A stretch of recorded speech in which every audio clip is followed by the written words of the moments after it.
Hey guys, Zora here! Welcome back to the Great Ace Attorney Adventures. We're actually coming up to the end of Case 2 at long last. It feels like it's been forever. We're still in Nikolina Pavlova's room, trying to really understand what all's going on with the death of Kazuma.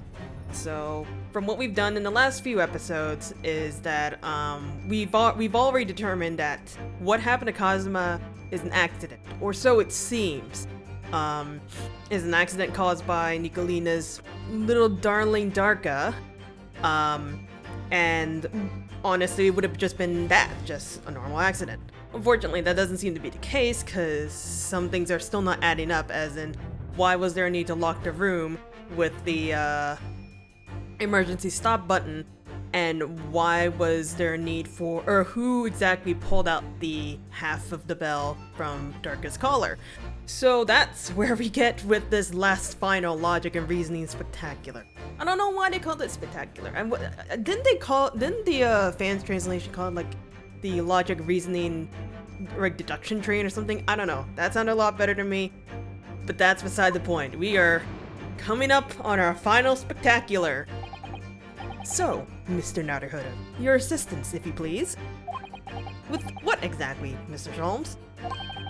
With observation, my dear fellow. Just as I said, of these two I forgot how many words I just don't know how to say. Of these two prevaricator. English is a stupid language, I'm gonna tell you right now. Observation? If you remember, Mr. Naruhodo, we knew that somebody tried to fabricate evidence, don't we?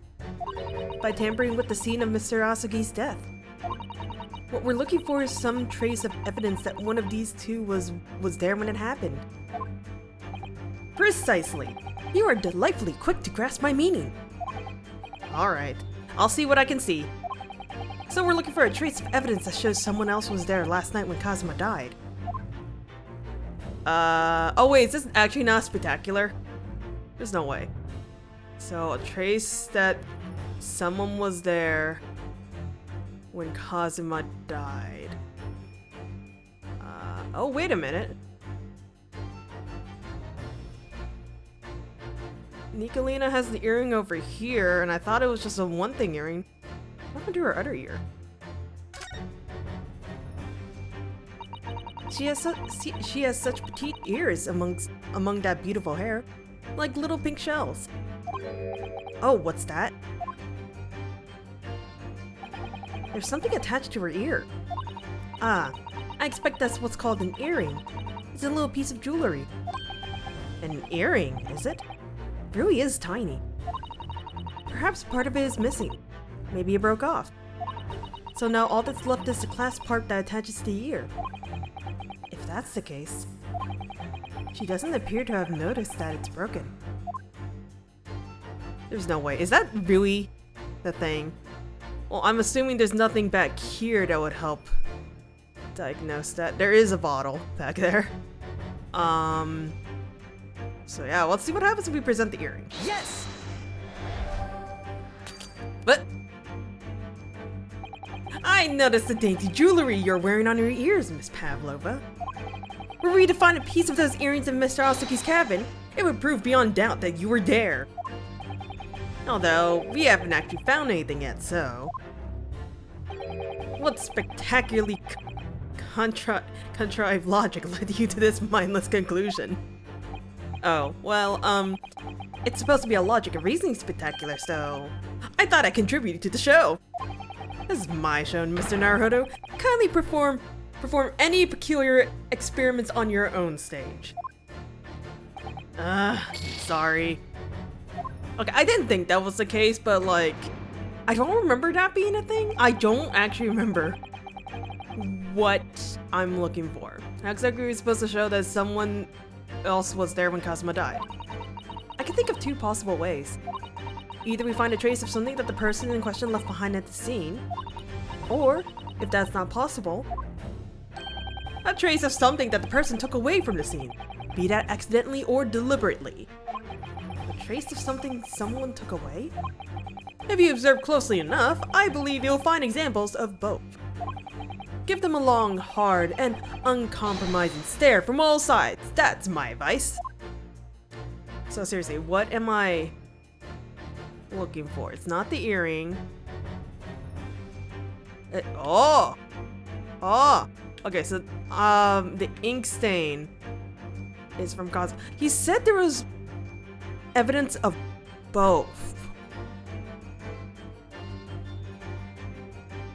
I'm thinking they're talking about the earring, but we didn't see an earring anywhere. Anyways, ink stain. Oh, look at that. It's some kind of stain in an unusual place. Yes, you're right. It looks like ink, if I'm not mistaken. Ink. And look at the color, too. It's clear where this came from. Well, let's use this. Present, if I can get this selected. Yes! Present our evidence!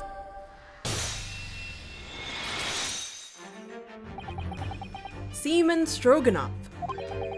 You seem to have quite a large purple stain on the back of your white uniform there. Eh? Ah, yes. I, don't know where the dirt comes from. So nothing in particular comes to mind about the stain? What are you trying to say? It would appear that the significance of this stain has escaped your attention, Seaman. Allow us to make it plain. Am I supposed to present evidence? It's a very large purple stain on the back of Seaman Stroganoff's uniform. And I think what made it is clear. Indeed it is. So, Mr. Naruhodo, present the evidence that proves it. My pleasure. Alright then, the evidence that proves what that stain on the back of Seaman Stroganoff's uniform really is. Is it actually in my stuff? Hang on. Uh-oh. I'm guessing it's the picture, because I don't really have anything else. Yes! Yeah, it's the picture. Yes! It's this photograph, and the ink it shows. That's what caused the stain on your uniform. Ink. A rather unusual color of ink. Purple. Ah, the penny drops. At last. Now you see the significance. The Russian word on the floor next to the victim's body was written in purple ink. And the stain on the back of your uniform is ink of exactly the same color. If the ink has been dried, it could impossibly have stained your uniform in that way. Which means you must have been present in the cabin moments immediately after the ink was spilt. Alright. Yes. It was me. I did it. Everything. I arranged everything in that student's cabin to make it look like Waterman did it. Then I pressed button to make Burya do emergency stop and both cabins shut. I did everything so no one would suspect our angel. Beef. Please. Don't worry, Angel. Let me do talking. It was after 1 in the morning. I was on duty, patrolling passageway. Then our angel came to me. She was white like sheet. Beef. I don't know why that came out like that, I'm sorry. Biff, please, you must help me. I went with her. The door to cabin number 1 was open. When I looked inside, I saw student boy on floor. What happened here?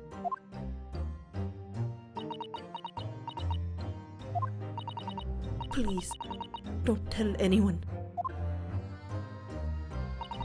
My little one. My little furry friend. Everything that happened in cabin is like Angel told you. The kitten escaped through the ventilator into Mr. Yurasaki's cabin. Then he tripped over and broke his neck when he fell to the floor? Yes, that is right.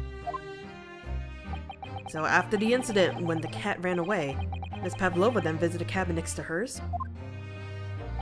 only to find its occupant lying lifeless on the floor. She said she was worried when she heard sound of something falling on floor. That's when she went to look. No, Angel?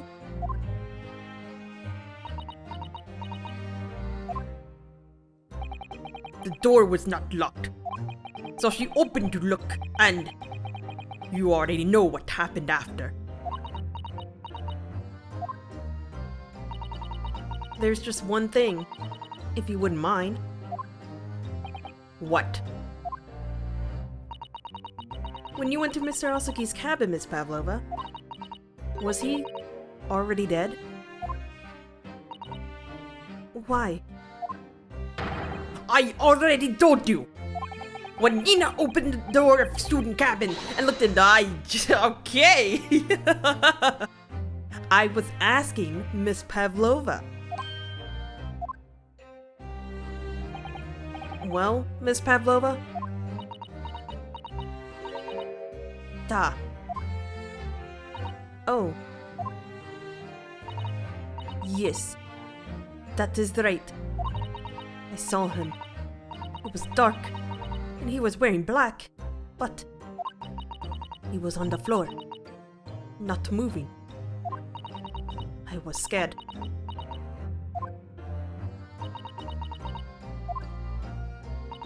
I understand, and I believe you.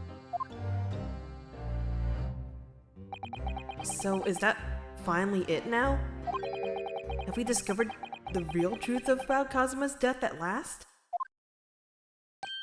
Ah, something very nearly slipped my mind. Oh, Mr. Sholmes. This photograph. Yes, I took this myself, you know. The cause of death was a broken neck. Therefore, the victim died instantly. And the unfortunate incident that precipitated these events? A kitten on which the victim stumbled. However, if those are the facts, there is one particular area in this photograph that seems to me somewhat unnatural.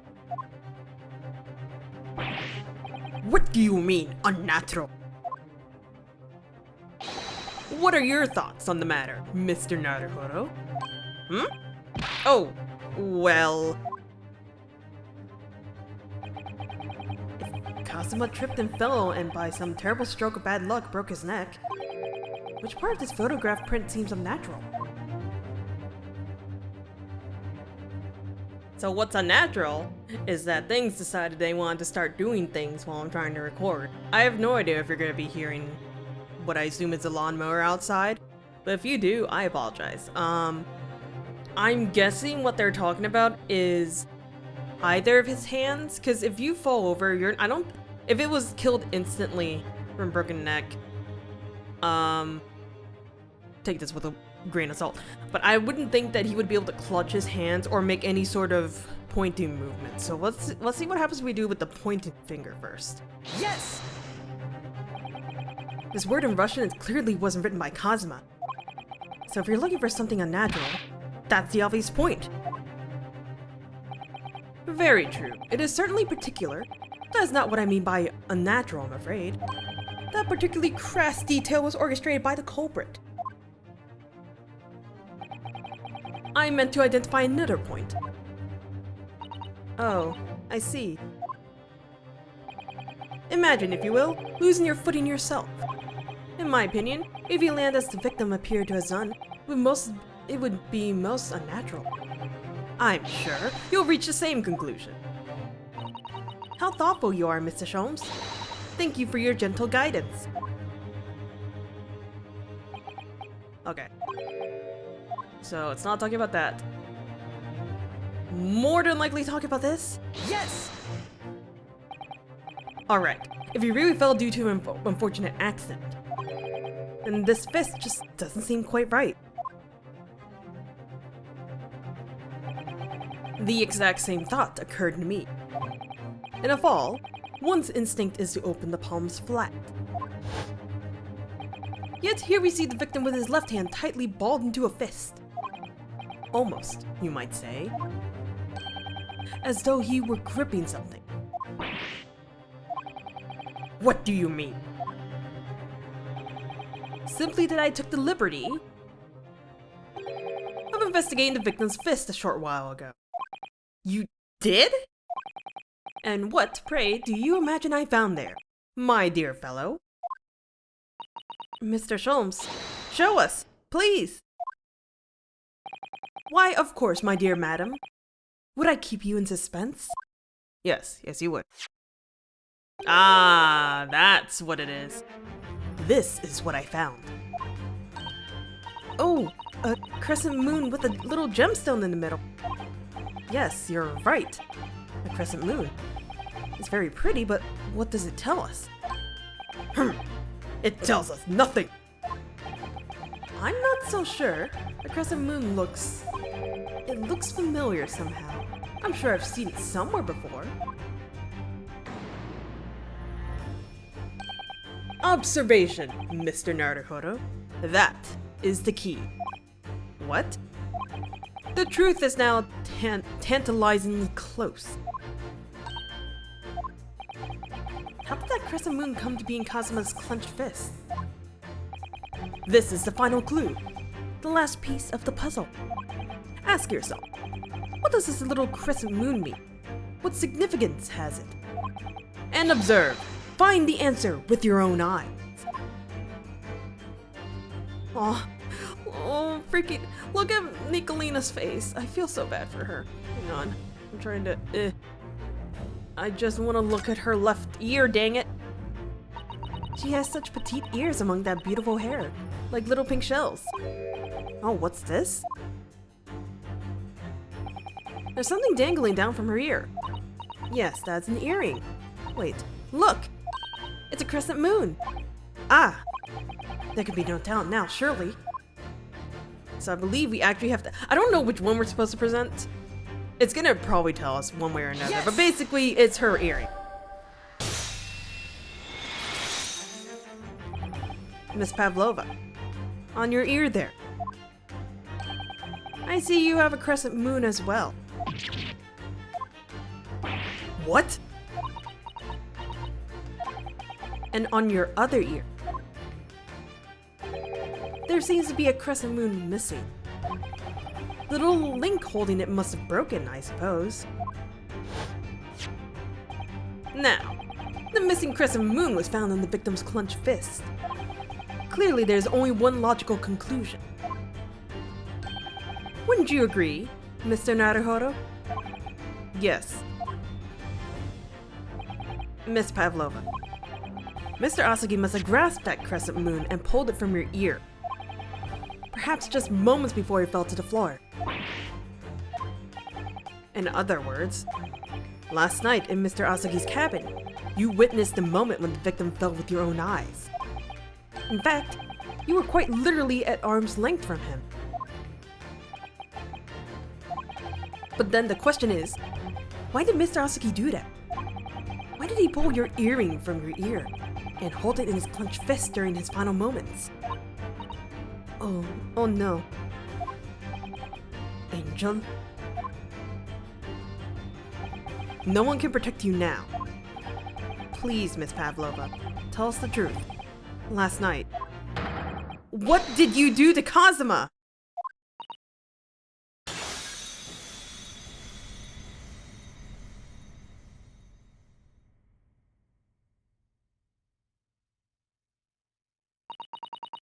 When I think about everything that happened yesterday, it was too much.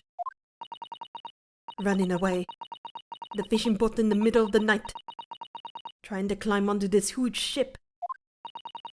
And then, when I was at last in this cabin, and I could relax after that horrible long day. Tarka! Wait!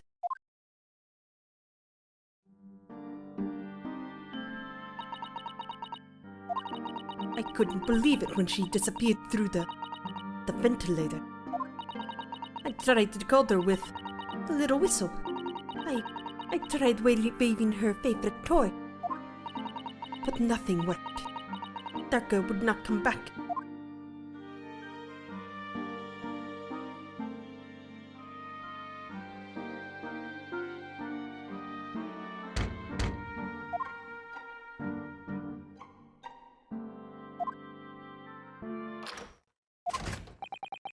What are you doing here at this time of night, Inspector? Oh. I'm sorry. I thought it was a friend of mine.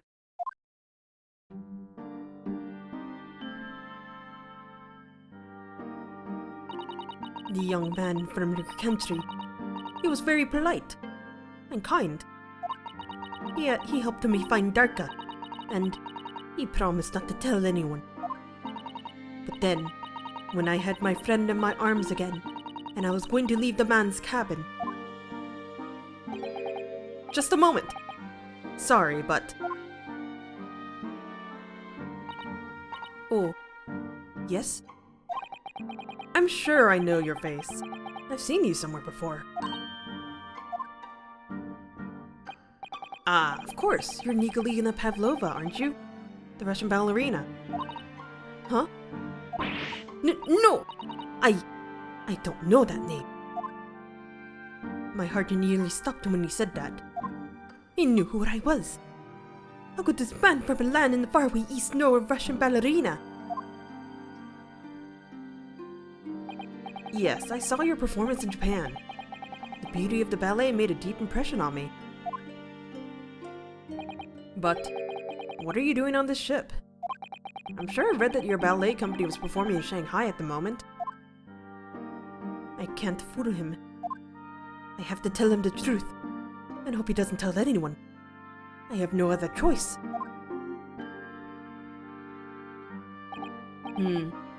I see. So you've run away. Please. Please keep my secret. Don't tell anyone. Give me a moment. I could use another opinion here.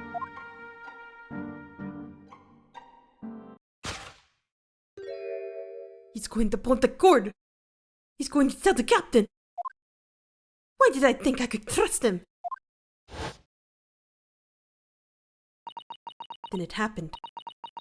Everything at once. It was only a second, but it felt like forever. Wait, I shouted. And then Darka jumped out of my arms and down to the young man's feet. And as he turned around to look at me,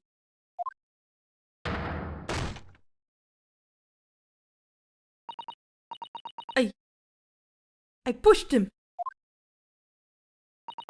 I don't even know why. I don't know why I did it. I was just so scared. And I had to stop him from telling anyone about me.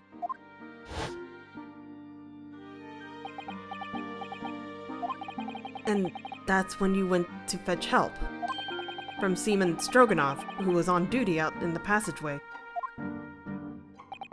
I heard Nina cry out and thud on the floor, so I ran to her. She was standing at cabin door, shaking like a leaf. She looked at me and said, "Help me, Beef. If they find out, I will be... Please, I have nowhere to go." So you decide to help. And that's when you arranged things in Cosmo's cabin to make it look like I did it, so that no one would suspect the passenger in the cabin next door. Yes. I went into the cabin and I looked around to make sure there was nothing to show Nina was there. And then I found Storoway in wardrobe, still sleeping. Right. That's when he found me. So you worked out a plan to lay the blame on the stowaway. I closed wardrobe doors, put back strange paper sign. Luckily for me, that's the only reason Susato-san started to believe me when I said I was innocent. I dragged the young man's body to good place and used ink that was spilling to the right-hand floor. I wrote words so that person who found it would look inside the wardrobe and find stowaway. And tell me, what of the glass bell? It was by my feet, so I picked it up. I see. But it was dark in cabin. I didn't notice the other half. Then Angel went back to her cabin, and I finished job. By pressing the emergency alarm button in the passageway? Yes. Accordingly, the SS Burya did indeed come to an emergency halt at a little after 2 a.m. thus enticing the bolt on the cabin door to slide shut, creating the locked room mystery.